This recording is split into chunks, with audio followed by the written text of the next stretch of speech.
अस्सलामुअलैकुम।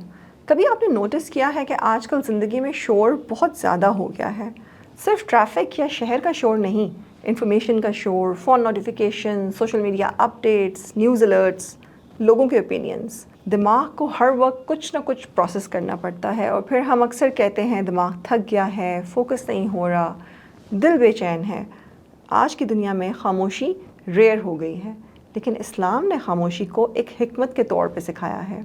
नबी करीम सल्लल्लाहु अलैहि वसल्लम ने फरमाया, और जो शख्स आखिरत के दिन पर और अल्लाह पर ईमान रखता है वो या तो अच्छी बात कहे या फिर खामोश रहे।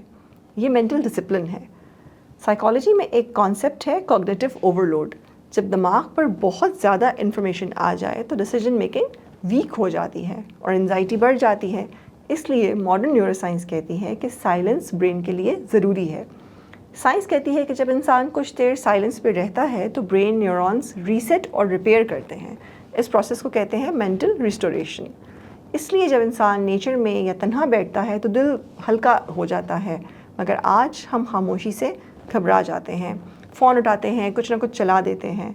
शायद इसीलिए कि खामोशी में इंसान को अपने दिल और दिमाग की आवाज़ सुनाई देने लगती है, और वही आवाज़ सबसे ज़्यादा ज़रूरी है। प्रॉब्लम ये नहीं होता कि जवाब नहीं मिल रहा, प्रॉब्लम ये होता है कि दिमाग इतने शोर में घिरा होता है कि जवाब सुनाई नहीं देता।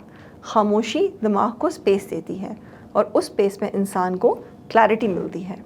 कभी कभी ज़िंदगी के मुश्किल सवालों का जवाब ज़्यादा शोर में नहीं मिलता।